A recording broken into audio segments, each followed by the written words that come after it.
Albums coming out on Friday, the 9th of August, 2024. Let's choose the first one on this list. We're going to go to England. The artist is called Anoxide, and it's an album called Morals and Dogma. This is a London-based death metal band formerly known as War Machine. It's their debut album following EP releases in 2012 and 2015, and it's for fans of Goatwhore and Cannibal Corpse, according to Encyclopedia Metallum. It's released via the boutique record label Ghastly Music. Number 2 on this list, Fuckhammer. Yep, that's the name of the band. The album is called Scorched Earth Prophets. Now, the interesting thing about this group is that some of the members are from Northern Ireland and some of the members are from the Republic of Ireland, which is quite rare in music. It's a self-release, and this is a follow-up to their 2013 album, which was simply called Fucked. Number 3 on this list, we're continuing with death metal, and we're going to Italy. The artist is called Fulci, and this album is called Duckface Killings. This is released via the respected US underground label 20 Bucks Spin. Now, this band writes music in honor of the legendary film director Lucio Fulci. Many of you will know him for his works on The New York Ripper, which was released in 1982 and immediately banned in the UK and was not available again until the late 1990s. He also directed a film called Zombie, which is also known as Zombie Flesh Eaters, which did actually receive some commercial broadcasting in the mid to late 1990s on that obscure cable channel Bravo. It was a heavily edited version, and I do remember watching that as a teenager. This is the band's 5th album since forming in 2013, and they've been compared with Mortician and that great contemporary death metal band 200 Stab Wounds. Bravo. Number 4 on this list, the most difficult to pronounce, Onchocerciasis Esophago-Gastroduodenoscopy, and it's an EP called The Fallen Lament. Brutal death metal from Canada, and it's released by Gorehouse Productions. Sophomore album and follow-up to 2021's debut, The Rotted Plinth of Sertiel. I remember reviewing that for our sister organisation, Scream Blast Repeat, and awarding it a 6 out of 10. It's brutal death metal, you know what you're going to get with that. It's an EP, it should be easier to listen to. Hopefully won't be as generic and as boring as most bands and records that come out from that genre. Number 5 on this list, the enemy of death metal, metalcore. Or metalcore as it should be pronounced. I don't know why I switched the enunciation there. This is a Danish band called Siamese, and it's an album called Elements. It's released via that German metalcore label Long Branch Records. I think sometimes they market themselves as modern metal, basically just emo, metalcore, post-hardcore that they're releasing there. Let me read out a statistic.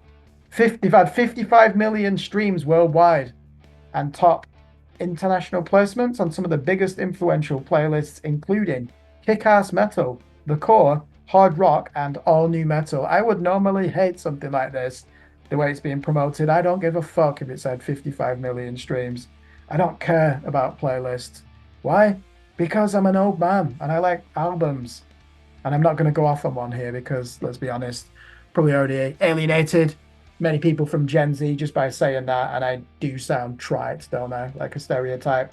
I'm going to give it a go. They're from Denmark. I do like that country, and everyone I've ever met from Denmark is a wonderful human being. So, metalcore, it might be a good antidote to 4 death metal albums in a row. Number 6 on this list, psychedelic sludge metal from Sheffield, England. The artist, Kurokuma, and the album's called Of Amber and Sand. It's a self-release, and I remember this band released a split with Conan in 2018, and the nearest comparison of their music, or for their music, is that Wigan, Lancashire band, Boss Kelloyd. This is their sophomore album, and I do remember that one of my colleagues reviewed their 2021 debut for our sister organisation, Scream Blast Repeat, and he really enjoyed it. Number 7 on this list. Are you ready for some female-fronted occult doom rock from Phoenix, Arizona? The artists are called Hail Darkness. It's an album called Death Divine, released via Vatican Records. This band have released 6 EPs in the last 3 years, and this is their debut album. Number 8 on the list, Atom Driver, Occupants. a noise rock band from New Jersey, a supergroup. Do we use the term in parentheses? Punk rock? Does anyone use that term now? This is a self-release and it features former members of Dead Guy, Second Arrows, Good Clean Fun, and Third of Never. Dead Guy, more or less, credited with inventing mathcore, so well worth a listen if an ex-member of that legendary band are on this album. They've released 4 EPs before this record, which is their debut album. Number 9 on this list, we're going to the USA, although I think some of the members now live in Beirut, Lebanon. The artist is called Mamalik, and it's an album called Vida Blue. Nowadays, they identify with the term experimental rock, but I know this band did start out as an experimental black metal unit, anonymous, that is. So they've been compared with Aranzi, Pazuzu, and Bloodhouse Note. This is the 9th album of their career since forming in 2008. It's released on a label called The Flenser, and I assume they're going to have multiple instruments in the mix here. Besides your usual setup of guitar, bass, and drums, I'd be expecting saxophone, xylophone, modular synths, woodwind instruments. Nothing's off the table, is it, when you've got a band that call their music experimental?